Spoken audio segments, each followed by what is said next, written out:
안녕하세요. 강한용사교회에 오신 여러분을 주님의 사랑으로 환영하고 축복합니다. 점점 부흥이 됩니다. 자, 우리 하나님 앞에 찬양 올려드림으로 은혜의 보좌 앞으로, 말씀의 보좌 앞으로 나아가시겠습니다.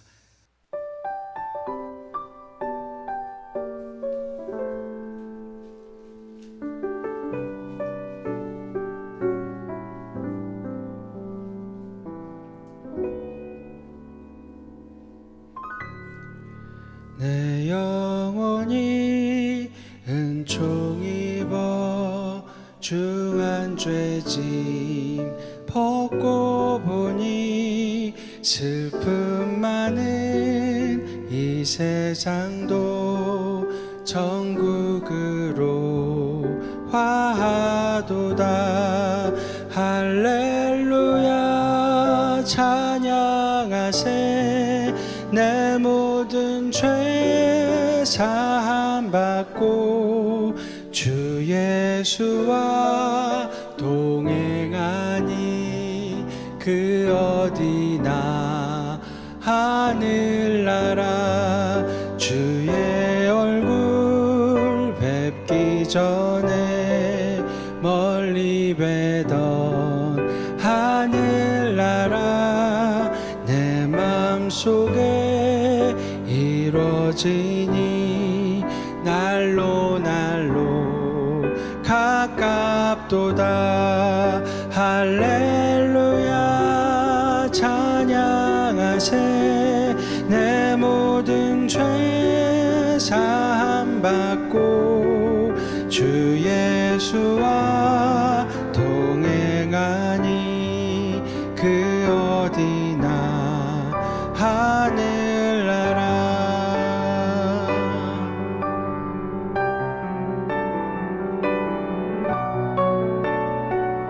높은 산이 거친 들이 조막이나 궁궐이나 내 주 예수 모신 곳이 그 어디나 하늘나라. 할렐루야 찬양하세. 내 모든 죄 사함 받고 주 예수와 동행하니 그 어디나 하늘나라. 할렐루야 찬양하세. 내 모든 죄 사함 받고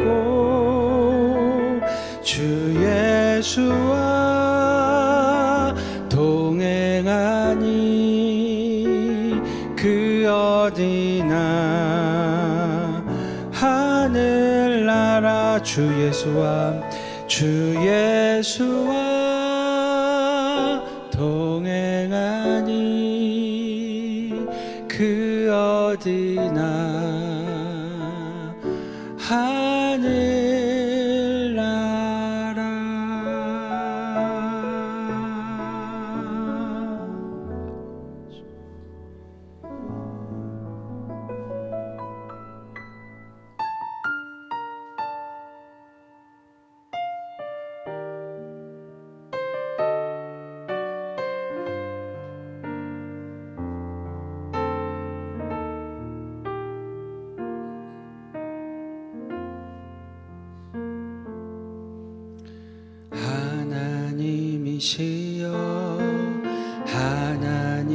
하나님이시여 주는 나의 하나님이시로다.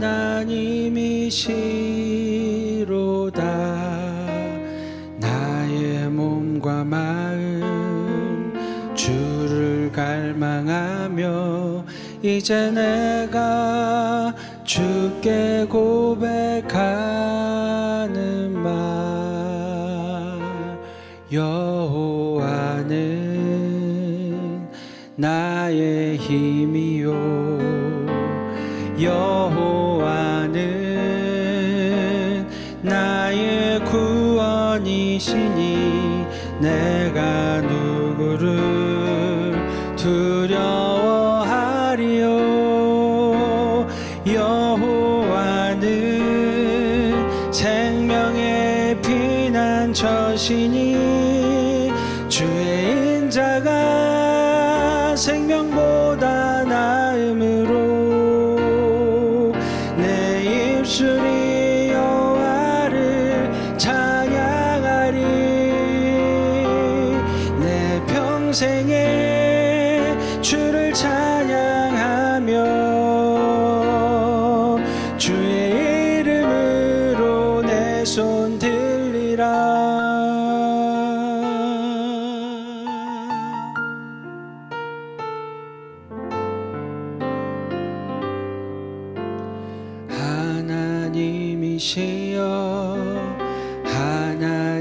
하나님이시여 주는 나의 하나님이시로다 나의 몸과 마음 주를 갈망하며 이제 내가 주께 고백하는 말 여호와는 나의 힘이요 여호와는 나의 구원이시니 내가 누구를 두려워하리요 여호와는 생명의 피난처시니 주의 인자가 생명보다 나음으로 내 입술이 여호와를 찬양하리 내 평생에 주를 찬양하며 주의 이름으로 내 손 들리라 주의 인자가 생명보다 나음으로 내 입술이 여호와를 찬양하리 내 평생에 주를 찬양하며 주의 이름으로 내 손 들리라 주의 이름으로 내 손 들리라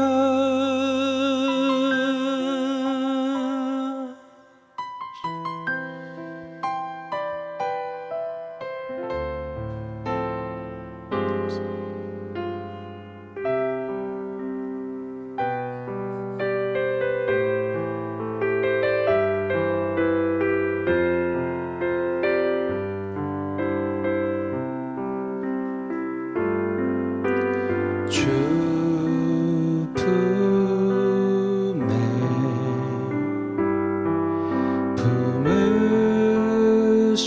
품으소서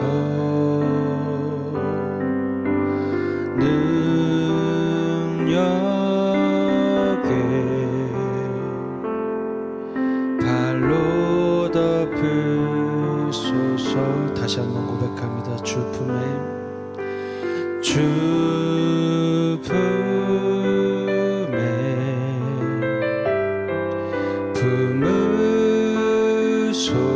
품으소서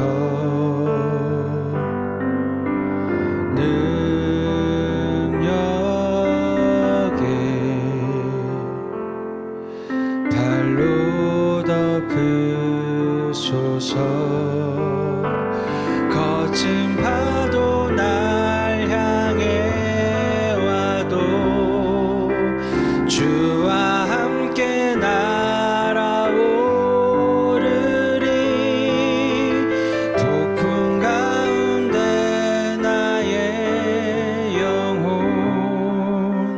잠잠하게 주를 보리라. 주님 안에 나 거하리. 주 능력 나 잠잠히 믿네. 거친 파도 날 향해 와도 주와 함께 날아오르리. 폭풍 가운데 나의 영혼 잠잠하게 주를 보리라. 거친 파도 날 향해 와도 주와 함께 날아오르리. 폭풍 가운데 나의 영혼 잠잠하게 주를 보리라. 아멘.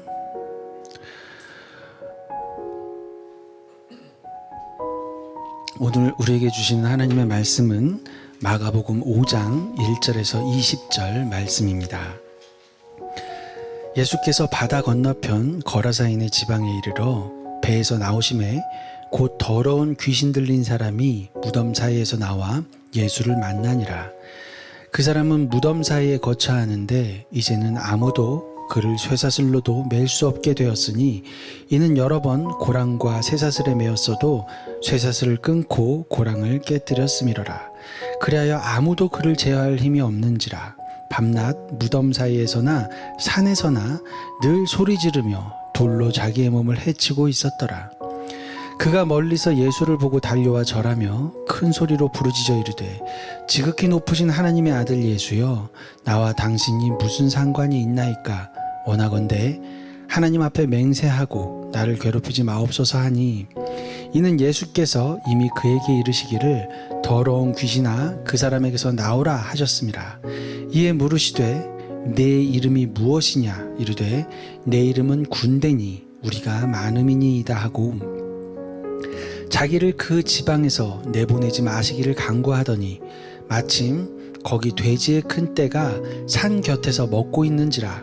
이에 간구하여 이르되 우리를 돼지에게로 보내어 들어가게 하소서 하니 허락하신대 더러운 귀신들이 나와서 돼지에게로 들어가매 거의 2,000마리 되는 떼가 바다를 향하여 비탈로 내리달아 바다에서 몰사하거늘 치던 자들이 도망하여 읍내와 여러 마을에 말하니 사람들이 어떻게 되었는지를 보러 와서 예수께 이르러 그 귀신 들렸던 자 곧 군대 귀신 짚혔던 자가 옷을 입고 정신이 온전하여 앉은 것을 보고 두려워하더라.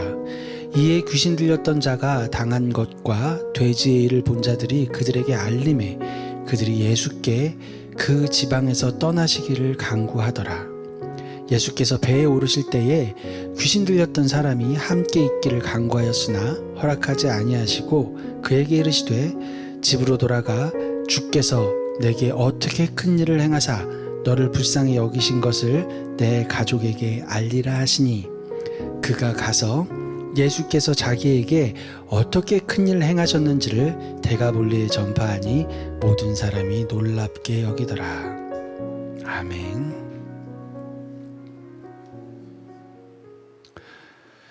오늘 본문에서 정말 억울한 존재가 나옵니다. 그렇죠? 바로 돼지입니다. 살찐 것도 억울한데 그때 무슨 마운자로가 있었던 것도 아니고, 그렇죠? 실제로 논문 제목에 돼지들은 무슨 죄인가 이런 비슷한 질문이 있다고 합니다. 돼지떼가 2,000마리가 넘는 돼지들인데요. 막 상급이 아니더라도 중간급이라고 해도 지금 시세로 이렇게 돈으로 환산해 보면 10억 원쯤 된다고 합니다. 그렇죠? 예, 적은 돈이 아닙니다. 굉장히 큰 돈입니다. 그런데 저는 그런 생각을 해봤어요. 이 마을 사람들이 예수님을 보고 떠나가 달라고 하잖아요. 근데 그 이유가 정말 돈 때문이었을까? 그것에 대해서는 우리가 좀 진지하게 생각해 볼 필요가 있다고 생각합니다. 자, 예수님은 풍랑을 혼내시고 이 호수 건너 목적지에 도착하십니다. 사람들을 가르치시던 곳의 건너편 거라사인의 지방입니다. 이 거라사라는 지명 때문에 말이 많습니다. 왜냐하면 이 거라사라는 도시는 호수에서 멀리 떨어져 있기 때문입니다. 그런데 이 거라사라는 도시가 속해 있는 지역이라고 말하면 말이 됩니다. 그러니까 거라사라는 도시가 속해 있는 지역입니다. 그럼 처음부터 그 지역 이름을 말하면 됐을 텐데 이 지역 이름은 데가볼리죠. 우리가 본 본문의 20절에 보면 아주 명확하게 얘기해 줍니다. 여기가 데가볼리다. 그러면 처음부터 그렇게 말하면 되는데 왜 거라사인의 지방이라는 표현을 했을까요? 거라사인은 이방인들입니다. 이 지역은 이방인들이 살고 있다는 것을 강조하고 싶은 겁니다. 이 지역은 불결한 곳이다. 부정한 곳이다. 더러운 곳이다. 이런 얘기를 하고 싶었던 것입니다. 자, 이 지역은 10개의 도시연합지역입니다. 데카가 10, 폴리스가 도시, 그래서 데카폴리스인데 이것을 한글로는 데가볼리 이렇게 말했어요. 좀 재밌죠? 10개의 도시, 그 중에 하나가 거라사이고요. 마태복음을 보면 이 지역을 가다라 지방이라고 하는데 이 가다라도 10개의 도시 중에 하나입니다.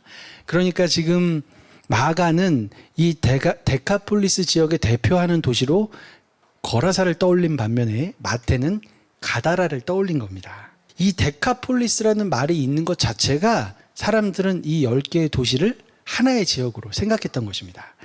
대부분 이방인들의 도시이고 알렉산더 이후에 헬라 문화가 자리 잡았고 로마 시대에도 중요한 상업, 행정 중심지였습니다. 예수님은 지금 유대인들이 익숙하게 살고 있던 땅을 떠나서 헬라 문화가 지배하던 땅으로 들어가고 계신 것입니다. 유대인들이 너무나 싫어했던 모든 것을 다 갖추고 있는 땅. 유대인들에게 이방인은 사람도 아니었고요.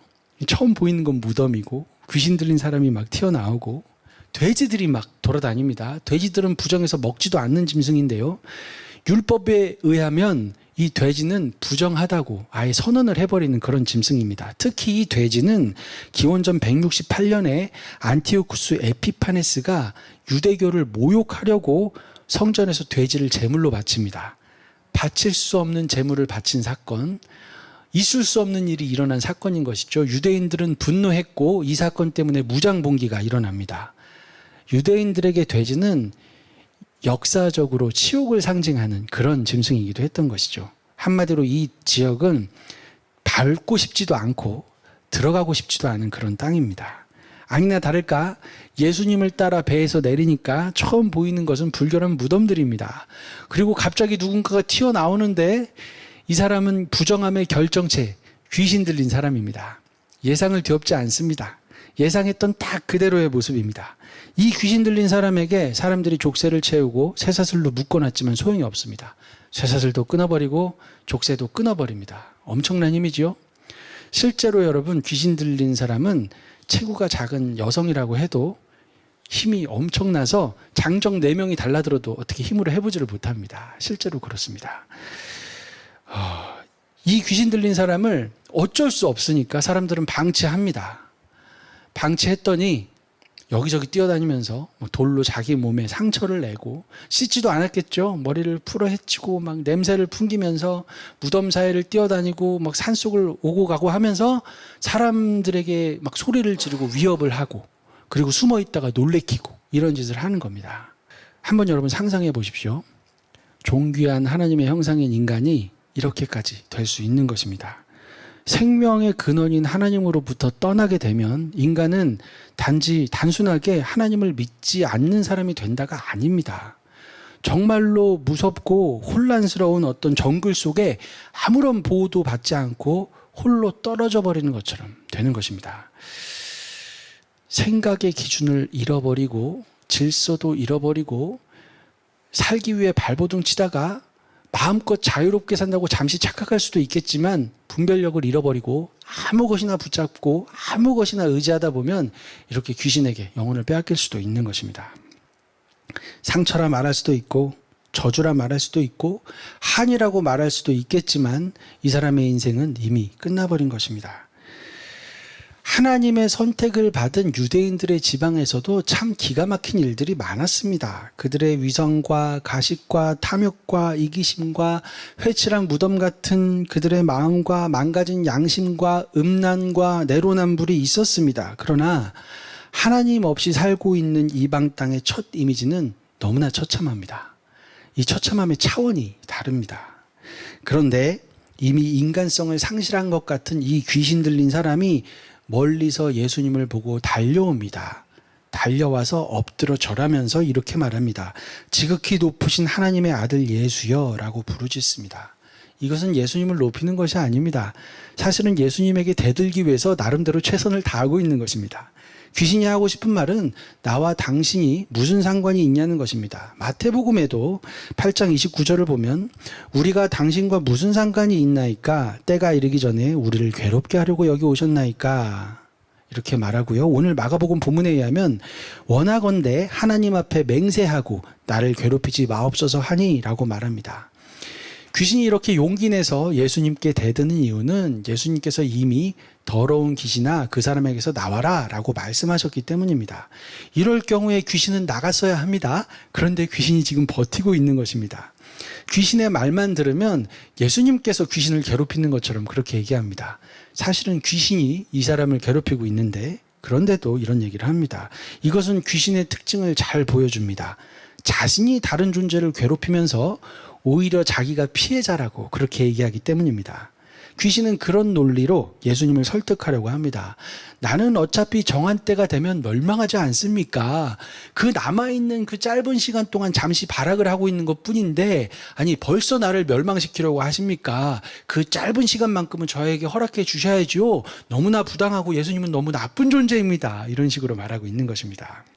어떻게 해서든지 예수님이 무언가 잘못하고 있는 것처럼 보이고 싶어 합니다. 그러나 아마도 이 귀신은 이렇게 말하면서도 설득력이 없을 것이라는 것을 이미 알고 두려웠을 겁니다. 예수님 입장에서는 감히 귀신 따위가 말대꾸를 하고 있는 것입니다. 그래서 귀신에게 물어보십니다. 내 이름이 무엇이냐? 이것은 이름이 궁금한 게 아닙니다. 감히 하나님의 아들의 명령에 말대꾸를 하는 너의 정체를 이 자리에서 드러내라 하시는 명령입니다. 귀신은 순종할 수밖에 없습니다. 내 이름은 군대니 우리가 많기 때문입니다. 이렇게 대답합니다. 원어로 보면 내 이름은 레기온이다 라고 말하는데 이 군대라는 단어 레기온은 라틴어에서 온 단어인데요. 라틴어 레기오를 헬라어로 음역한 것입니다. 당시에 팔레스타인 사람들이 이 레기온이라는 단어를 들으면 자연스럽게 로마 군대를 떠올렸습니다. 로마 군대를 지칭할 때 사용한 단어였으니까요. 그래서 어떤 학자들은 본문이 점령군의 폭력이나 그 압제를 말하려고 한다고 봅니다. 물론 세상을 억압하는 거대한 권세에 대한 암시가 본문 안에 있을 수 있습니다. 그렇게 의미 부여를 하고 해석해도 괜찮을 것 같습니다. 그러나 분명한 것은 이 귀신들이 로마를 상징하려고 이 사람에게 들어간 것은 아니었겠죠. 이 귀신들이 하고 싶은 말은 뭐냐면 자신들이 숫자가 많고 조직적이고 강력하다는 이야기를 하고 있는 것입니다. 그럼에도 불구하고 예수님 앞에서 벌벌 떨고 있습니다. 이 군대 귀신들은 예수님께 간청합니다. 제발 이 지역에서 떠나라고만 하지 말아 주십시오. 누가복음 8장을 보면 무적행으로 들어가라 하지 마시기를 간구하더니 라고 말합니다. 무적행은 악한 영들을 가두고 심판하는 장소입니다. 끝없이 떨어지는 구덩이, 끝이 없는 구덩이, 계속 떨어지는 깊은 심연입니다. 귀신들은 무적행에 가는 것만큼은 피하고 싶었습니다. 그래서 마침 옆에 있던 돼지떼에 들어가게 해달라고 간구합니다. 귀신들은 예수님의 허락이 없으면 돼지떼로도 들어갈 수 없는 것입니다. 이런 본문을 보면서 도대체 예수님의 권세가 어떤 권세인지 우리는 생각해 봐야 합니다. 군대 귀신도 감히 대적하지 못합니다. 어떤 존재도 예수님의 권세 앞에서 힘을 쓸 수 없습니다. 예수님의 권세에 도전할 존재는 없습니다. 허락하지 않으시면 못 들어갑니다. 우리를 보호하시는 분이 바로 이런 분입니다. 우리는 세상을 두려워할 필요가 없습니다. 그런데 뭐가 두려워서 그렇게 멈춰 계십니까? 내가 잘못된 선택을 했을까봐 그것이 두려워서 멈춰 계십니까? 그냥 계속 가셔도 됩니다. 넘어지면 다시 일어나면 되는 것이니까요. 내가 잘못된 선택을 했다면 다시 처음부터 시작하면 됩니다. 우리가 나쁜 짓을 하려고 계획한다면 그것은 안 됩니다. 그러나 틀리는 것은 괜찮습니다. 사고 치는 것도 괜찮습니다. 실패하는 것도 괜찮습니다. 우리가 하나님의 뜻을 오해했다면 하나님께서는 깨닫게 하시고 우리를 이끌어 주실 것입니다. 군대 귀신이 우리를 막고 있다고 해도 여러분 두려워하지 마십시오. 예수님 앞에서 벌벌 떨 뿐입니다. 아니요, 목사님. 목사님의 말씀 가만히 들어보니까 앞뒤가 맞지 않습니다. 돼지떼에 들어가는 것도 예수님 허락을 받아야 한다면서요. 그렇다면 애초에 이 사람한테는 어떻게 귀신들이 들어간 겁니까? 예수님이 그 사람한테는 들어가라고 허락했다는 말씀이십니까? 이런 생각할 수 있겠죠. 그런데 여러분, 예수님의 인격을 의심하지 마십시오. 예수님은 사랑이십니다. 저는 예수님이 그 사람한테는 들어가라 했다고 생각하지 않습니다. 물론 우리는 이 귀신이 어떻게 그 사람에게 들어갔는지, 왜 들어갔는지 알 수 없습니다. 저의 개인적인 해석과 생각은 있지만 이야기하지 않는 것이 좋을 것 같습니다. 왜냐하면 성경이 이 원인에 대해서 아무런 이야기도 하지 않기 때문입니다. 다만 분명한 것은 하나님을 떠난 인간은 이런 악한 권세 앞에서 너무나 연약한 존재라는 사실입니다. 성경을 읽다 보면 전쟁에 승리하고 싶어서 자기 아들을 불에 태워 죽이는 왕들이 등장합니다. 사람은 자신이 높아지기 위해서는 뭐 연인이든 친구든 가족이든 자녀든 누구라도 희생시킬 수 있는 것이 인간입니다. 나에게 조그마한 상처를 받게 했다고 해서 가차없이 상대를 죽이기도 합니다. 그리고 그것을 자랑합니다. 우리는 머리 풀어헤치고 다가오는 처녀 귀신은 싫어하지만 욕망으로 다가오는 귀신은 싫어하지 않는 것 같습니다. 우리가 사는 세상에는 이미 인간다움을 잃어버린 사람들이 너무나 많습니다. 언제 귀신이 들어와도 이상하지 않은 것이죠. 그런데 이런 귀신 얘기가 중요한 것이 아닙니다. 이렇게 악한 권세에 붙잡혀 있는 인간을 예수님이 오셔서 구원하십니다. 오늘도 그 이야기 하고 있는 것입니다. 왜 사람에게 귀신이 들어가는 것을 허락하셨냐고요? 우리는 질문을 바꿔야 합니다. 예수님께서 어떻게 귀신들을 막고 계시는지를 물어야 합니다. 하나님을 믿지도 않는데, 나 자신밖에 모르는데 어떻게 멀쩡하게 세상을 살고 있는지를 물어야 하는 것입니다. 하나님께서 우리를 사랑하시고 끝까지 포기하시지 않기 때문입니다. 예수님께서 풍랑을 만난 것은 예수님을 막는 풍랑이 아니라 길을 여는 풍랑이었습니다.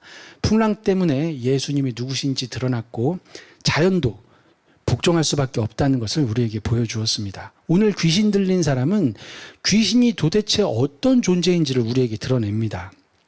이 군대 귀신이 예수님 허락을 받고 돼지 속으로 들어갑니다.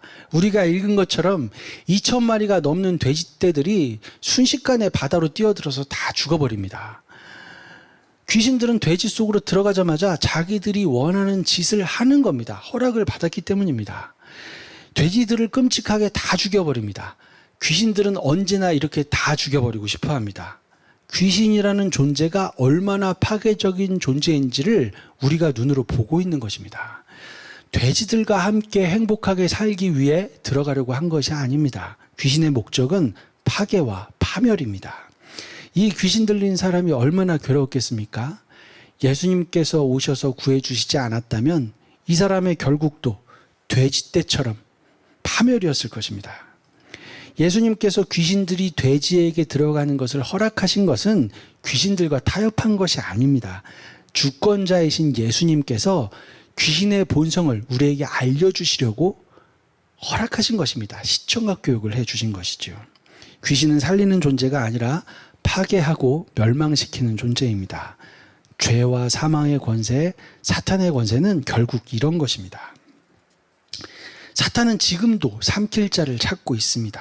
사도 베드로는 근신하라, 깨어라, 너희 대적 마귀가 우는 사자같이 두루다니며 삼킬 자를 찾나니 라고 경고합니다. 그러나 두려워할 필요는 없습니다. 하나님의 은혜 안에 있는 우리는 보이지 않는 수많은 위험 속에서도 지금도 우리 주님의 보호하심을 받고 있기 때문입니다. 절망적일 수밖에 없는 이 사람도 예수님을 만나자 귀신은 떠나가고 회복되었습니다. 본문 15절을 보면 예수께 이르러 그 귀신 들렸던 자, 곧 군대 귀신 짚혔던 자가 옷을 입고 정신이 온전하여 앉은 것을 보고 두려워하더라. 사람들이 보러 왔습니다. 보러 와서 다 보았습니다. 죽은 그 돼지들의 시체들도 보았을 것이고 정신이 온전하여 앉은 사람도 보았을 것입니다. 만약 이 마을 사람들이었다면 어떤 감정이었을까요? 어떤 생각을 하셨을 것 같으세요?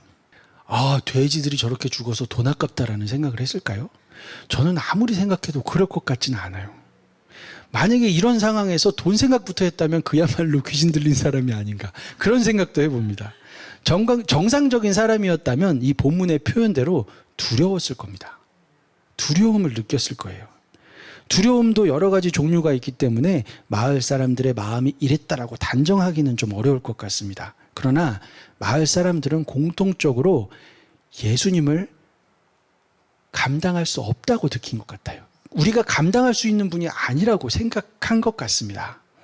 저는 이 본문을 읽으면서 베드로가 떠올랐어요. 베드로가 처음 예수님을 만나서 그분이 기적을 일으키시는 것을 보자 이렇게 말합니다. 주여 나를 떠나소서, 나는 죄인이로소이다. 물론 이 마을 사람들이 자신들이 죄인임을 깨닫고 떠나가 달라, 이 얘기는 아닙니다.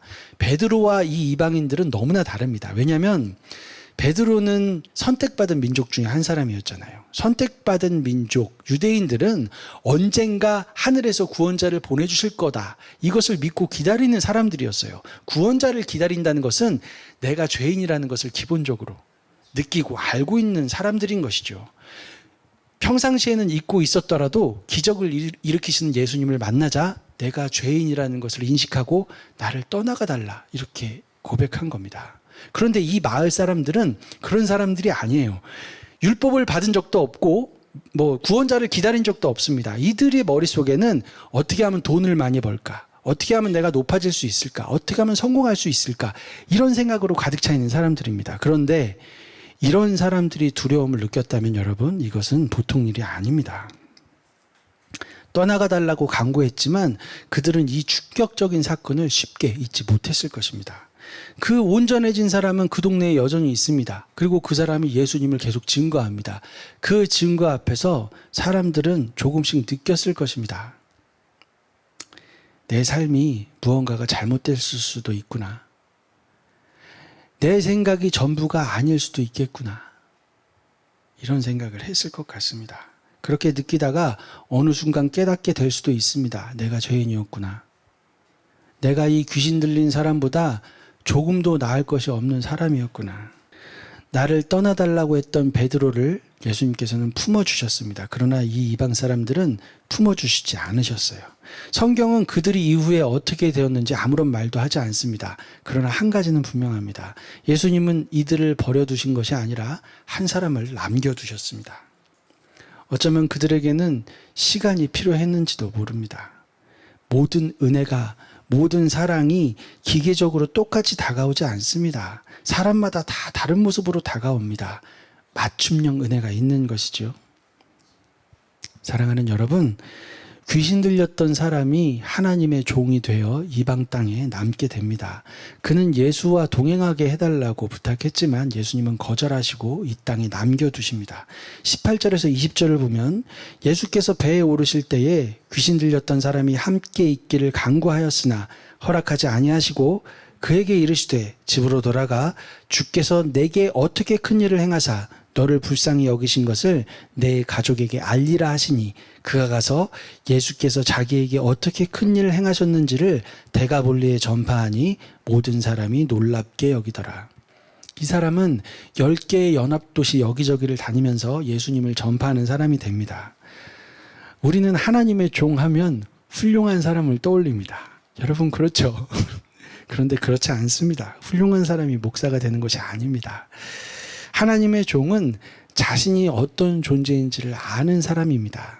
자신이 얼마나 큰 죄인인지, 얼마나 소망이 없는지, 이 귀신 들린 사람보다 조금도 나을 것이 없다는 것, 그것을 아는 사람입니다. 그것을 알기 때문에 목사가 되는 것입니다. 베드로는 예수님을 만난 후에야 자신이 죄인임을 보았습니다. 이 귀신 들린 사람도 예수님을 만난 후에야 자신이 얼마나 처참한 상태인지를 알았을 것입니다. 하나님의 종은 완벽한 사람이 아닙니다. 하나님께서 자신의 실체를 보게 하신 사람입니다. 내가 하나님을 찾은 것이 아니라 풍랑을 뚫고 나를 찾아오신 예수님께서 나를 하나님의 종으로 만드셨습니다. 그래서 하나님의 종이 되는 것입니다. 그리고 그런 사람만이 다른 사람을 정죄하지 않고 찾아가시는 예수님을 닮아갑니다. 폭풍을 건너시는 예수님, 그리고 폭풍을 건너 한 사람을 찾으시는 그 예수님께서 나를 찾아오신 것입니다. 우리 기도의 자리로 가면 좋겠습니다.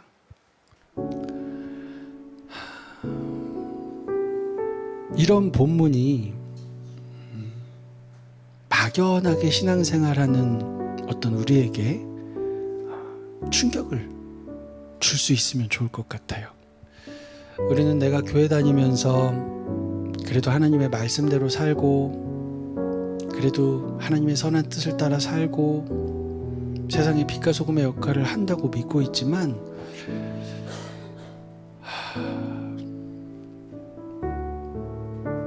여러분, 아닐 수도 있습니다. 그렇지 않을 수도 있습니다. 만약에 내가 선한 사람이라고 우리가 생각하고 있다면 우리는 무언가 잘못 가고 있는지도 모릅니다. 선한 일이 잘못이라는 얘기가 아닙니다.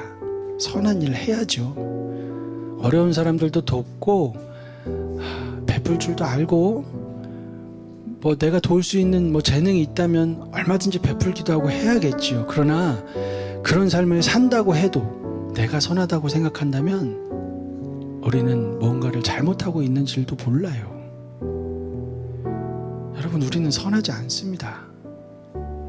정말로 나의 모습을 들여다본 사람은 내가 선하다고 생각할 수 없습니다. 여러분, 귀신들은 우리를 뭘 분다고 그러죠?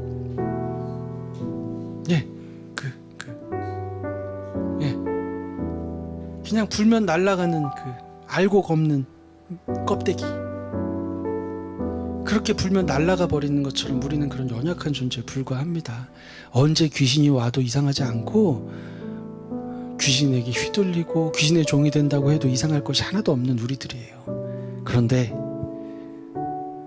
완전하신 권세를 가진 우리 예수님께서 우리를 사랑하시고 보호해 주시기 때문에 우리가 선한 예수님을 따라 그렇게 흉내낼 수 있고, 또 나름대로 우리가 좋은 일을 해서 뿌듯함도 느끼고 마음의 평안도 느끼고 그렇게 하는 것인데, 너무나 감사한 것인데 우리는 때로 그 선함이 나의 것인 것처럼 생각할 때가 많습니다.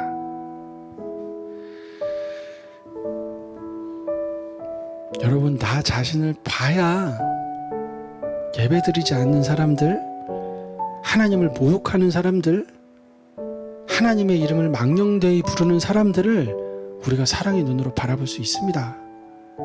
그 자리에 내가 있었다는 것을 아는 사람만이 그들을 품을 수 있습니다. 내가 그들보다 낫다고 생각한다면 그들에게 손 내밀 수 없습니다. 여러분, 우리는 결코 낫지 않습니다.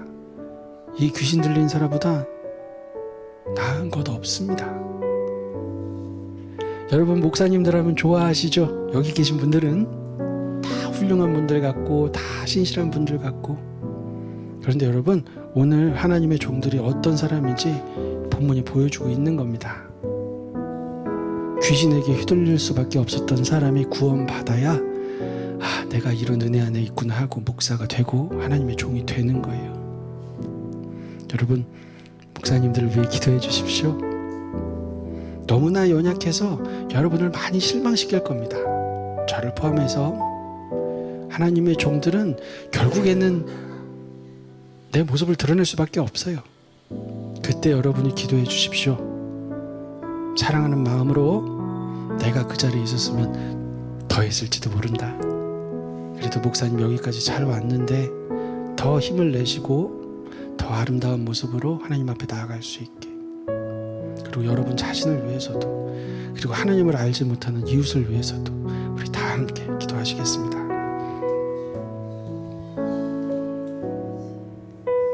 하나님, 너무나 감사합니다. 하나님의 권세로 귀신들을 막으시고 우리를 공격할 수 없도록 주님 우리를 보호해 주셔서 우리가 하나님을 따라갑니다. 하나님을 사랑합니다.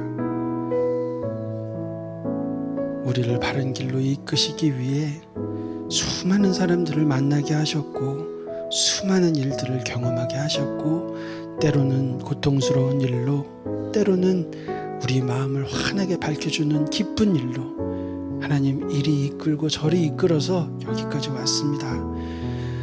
하나님의 사랑이 너무나 큰데 하나님, 우리는 우리의 마음을 높일 때가 너무나 많습니다. 하나님을 알지 못한다고 비난하고 하나님을 섬기지 않는 사람들을 함부로 생각하고, 하나님, 우리가 믿지 않는 자들과 다를 것이 없다는 것을 깨닫게 해 주십시오. 내가 바로 귀신 들린 사람이었고 하나님의 사랑 때문에 이렇게 주님 앞으로 나왔다는 것을 하나님 알게 하여 주십시오. 하나님, 우리 마음속에 있는 많은 욕심, 추한 것들, 더러운 것들 하나님께서 정결하게 씻어주시고, 우리가 정결하게 되었을 때에 내가 정결하다 하지 않게 우리 예수님이 정결하다 그것을 증거하는 삶을 살면서 아무리 부정하게 느껴져도 찾아가시는 예수님처럼, 아무리 불결하고 더럽게 느껴져도 우리가 그 안으로 들어가 우리 몸에 불결한 것을 묻히고 우리 손에 더러운 것을 묻혀서 그들에게 예수의 사랑을 전할 수만 있다면, 주님, 예수의 사랑을 전할 수만 있다면 그런 영광스러운 자리에 우리를 세워주시옵소서. 귀신이 들려도 이상하지 않을 것 같은 우리를 그 존귀하신 분을 증거하는 자리에, 그 영광스러운 자리에 세우시고 생명을 낳는 그 기쁨을 함께 누리는, 우리가 주님의 기쁨에 동참하는 그 영광스러운 세계로 들어가게 하여 주시옵소서. 구주 예수 그리스도의 은혜와 하나님 우리 아버지 지극하신 사랑하심과 성령님의 감동하심이 무슨 일이 있어도 우리의 마음을 높이지 않겠습니다. 우리가 아무리 거룩해져도 내가 거룩하다 하지 않겠습니다. 주님, 이렇게 다짐하는, 사랑하는 주님의 아들, 딸들, 자녀들 머리 위에, 한 심령 한 심령 위에 이제로부터 영원토록 함께 있을지어다. 아멘.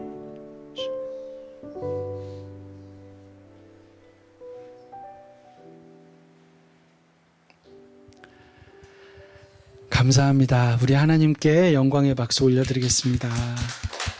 감사합니다.